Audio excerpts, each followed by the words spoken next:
that are the foundation of this league, and we have fans that support us. So I'm just really grateful to be here for my 10th All-Star in Indianapolis. You guys did an amazing job. Okay.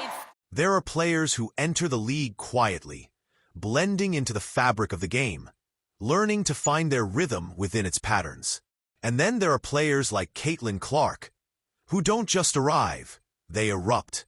The air changes when they step on the floor. The crowd doesn't just watch, they witness. From the very first tip-off of her rookie season, Caitlin Clark wasn't merely a new name in the WNBA. She was a living storyline, a phenomenon in motion, the kind that leaves even veteran commentators searching for words. The noise started long before her first professional basket. Iowa had been her kingdom, and she left it like a legend walking out of a golden gate. Records shattered, arenas sold out, an entire state vibrating to the rhythm of her jump shot. But now, this was different. This was the WNBA. This was a league filled with all-stars, defenders who had survived the sharpest guards, coaches who had game-planned against greatness. Yet, as the bright lights of her first game flickered over her face, she didn't blink. She adjusted her ponytail, squared her shoulders, and smiled. A quiet smile, one that said she was ready to start the storm all over again. Her first few games were a battle between nerves and instinct, between trying to belong and realizing she already did. The early shots came fast, but the rhythm took time. Misses fell heavy, but they didn't break her. Because if there's one thing Caitlin Clark has never lost, it's her defiance. Every possession was a test of her patience and will. And then, somewhere between the chaos of a double team and the rhythm of a bounce pass, something clicked. A flash of space opened near the top of the arc, and she let it go. The crowd held its breath. The ball soared, spinning in the white lights, hanging in that slow, cinematic pause before destiny. Swish. Her first three. The sound was more than points on a scoreboard. It was a declaration. And from there, the league started to feel her pulse. Her next few games were filled with glimmers of what was coming. The long-range threes, the quick crossovers, the impossible angles. There was a game against Los Angeles, a night where the lights felt heavier, the crowd louder. She had missed her first few attempts, frustration flickering across her face, but she stayed patient. The shot clock ticked down, and she found herself with the ball beyond the logo, nearly 40 feet from the rim. It wasn't the kind of shot most rookies take. But Caitlin Clark has never been most rookies. She stepped back, looked up, and released. The crowd rose before the ball even dropped. When it splashed through, the arena seemed to breathe out in unison, a mixture of disbelief and recognition. This was her range. This was her moment. What made that night even more powerful wasn't just the shot, but what followed. Minutes later, she hit another from the same distance, and then another. 3 logo bombs in a single stretch that sent the fans into a kind of delirium. Each one felt like a statement to the veterans watching from the sidelines. She wasn't intimidated by the league. She was announcing herself to it. As she jogged back on defense, she didn't celebrate wildly. She just gave a small smirk, the kind of grin that told the world, "I told you I belong here." But beyond the flash and the noise, there was a deeper current to Caitlin's rookie season, one that made her more than just a highlight machine. She carried the weight of expectation unlike anyone before her. Every arena she entered became a sellout. Every young fan wore her jersey. Every miss became a headline, and every three-pointer became a cultural event. It wasn't just basketball anymore. It was movement, something that transcended the court. In one of her early games against Washington, the Fever trailed by double digits. The crowd was restless. The veterans were in rhythm. But Caitlin, sitting on the bench during a timeout, stared blankly at the floor, almost like she was searching for something inside herself. When she came back in, it was as if the air changed again. She hit a step-back three fading to her right, the kind of shot that shouldn't go in. And then another, this time with a defender practically draped over her. The bench exploded. The Fever were alive again. Each possession from that point felt electric. Every dribble a spark, every shot a surge. The comeback fell short, but the message didn't. This rookie wasn't here to be quiet. Even opponents started to feel it. That strange gravity she brought to the game. Teams doubled her at half-court, hedged high on screens, rotated faster than they did for anyone else. Yet somehow, she always found a way. A behind-the-back pass, a skip across the floor, a laser to Boston under the rim. Her assists weren't just smart, they were art. Perfectly timed, perfectly weighted. Each one a brushstroke of vision. There was one play, maybe the most symbolic of her early season, where she drove left, faked a shot, spun, and dished a behind-the-back pass to Aaliyah Boston for an easy finish. The crowd roared, but Caitlin's face stayed calm. She didn't celebrate. She just looked up at the scoreboard, already thinking about the next play. That's the thing about greatness. It doesn't pause to admire itself. It just keeps going. But what made her rise even more astonishing was how human it remained. There were turnovers. There were bad nights. There were moments when she looked like the rookie she was, tired, frustrated, figuring things out. And yet, every stumble only added to her legend. Because every time she fell, she got up sharper. Every time she missed, she learned. By mid-season, it wasn't a question of if Caitlin Clark would be great. It was how far she could take the game itself. The pressure didn't break her, it built her. The chants grew louder, the headlines brighter. Young girls wore their hair in ponytails and practiced logo threes in driveways. Her name became a synonym for possibility. And through it all, she carried herself with the calm of someone who had been here before. Not because she actually had, but because she always believed she would be. Caitlin Clark's rookie season didn't begin with dominance. It began with defiance, the quiet refusal to be ordinary.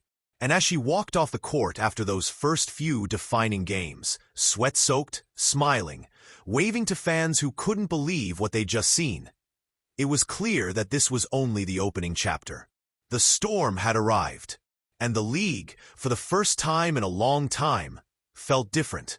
The weeks rolled on, and the rhythm of Caitlin Clark's rookie season began to shift.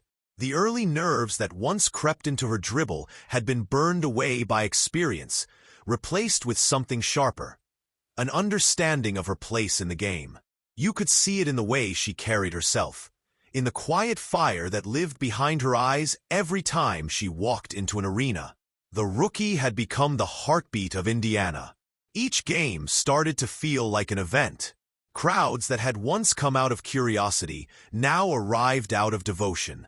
There were signs that read Logo Clark, and chants that began long before tip-off. Parents lifted their kids onto their shoulders so they could see her warm up. Opponents began treating every possession against her like a battle for pride. And still she smiled. That same, almost mischievous smile that said, "Let's see how far you're willing to chase me." In Los Angeles, under the bright lights of a sold-out crypto.com arena, Caitlin had one of those nights that make you believe in destiny. The Fever were trailing. The Sparks were physical, rough, determined to remind her that this was the pros.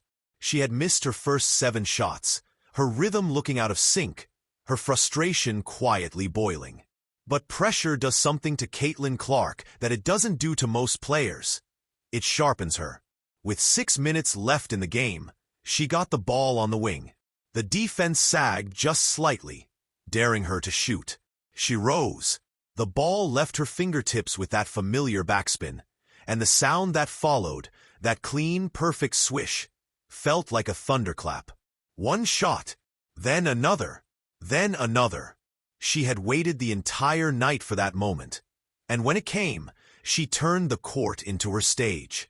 3 straight triples, each deeper than the last. The crowd, even the Sparks fans, couldn't help but rise to their feet. It wasn't just the shots themselves. It was the fearlessness behind them. The kind of confidence that only comes from knowing the hours you've put in, the loneliness of late-night gyms, the weight of expectations you never asked for but carry anyway. By the time that third three dropped, the entire energy of the game had changed. Her teammates began to feed off her fire. The bench erupted with every bucket. The Fever, once down double digits, were now breathing belief again. And then there was the look. That look she gives right after she hits a big one. Not arrogance, not defiance, just pure electricity. A recognition that she's tapping into something few athletes ever reach. That surreal space where instinct takes over and everything slows down. But the thing about Caitlin Clark is, she's not just a shooter. She's a conductor. When she plays, the game bends around her rhythm. The crowd follows her pauses, her cuts, her passes. Every motion has intent. Every fake means something. Every step back carries a purpose. There was another game, against the Atlanta Dream, where she reminded everyone that her vision was just as dangerous as her range. Early in the third quarter, she stole the ball near half-court, darted up the sideline, and before anyone could reset, whipped a behind-the-back pass across the floor to Nalissa Smith for a layup. It was instantaneous, beautiful, and devastating. The crowd gasped, not because they hadn't seen flashy passes before, but because they could feel the timing. She didn't just pass where her teammate was, she passed where she was going to be. That's not just skill, that's intuition, that's art. By mid-season, she was leading the league's rookies in assists and threes, but what made it special wasn't the stats. It was the way she did it. There was elegance in her chaos, control in her creativity. She made the impossible feel rehearsed. Defenders who had once watched her highlights in college now found themselves trapped inside them. And yet, with every highlight came scrutiny. Every miss was magnified. Every turnover became fuel for critics waiting to pounce. The noise outside the game grew louder.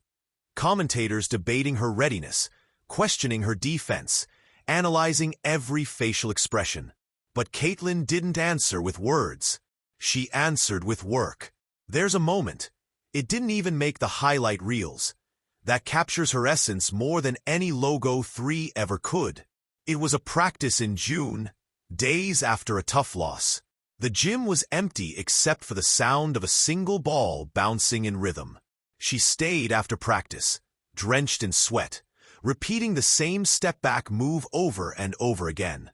Not for the cameras, not for the crowd, just for herself. That's the part people forget. The loneliness behind the greatness. When the Fever faced Washington later that month, the payoff arrived. The game was tight, the crowd was roaring, and the moment was heavy.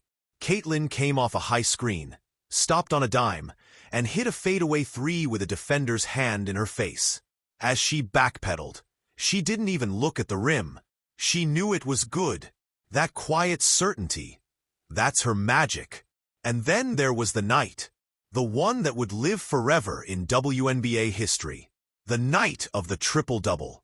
It was against Chicago, a rivalry game packed with emotion. The Fever had started strong, but the sky kept coming.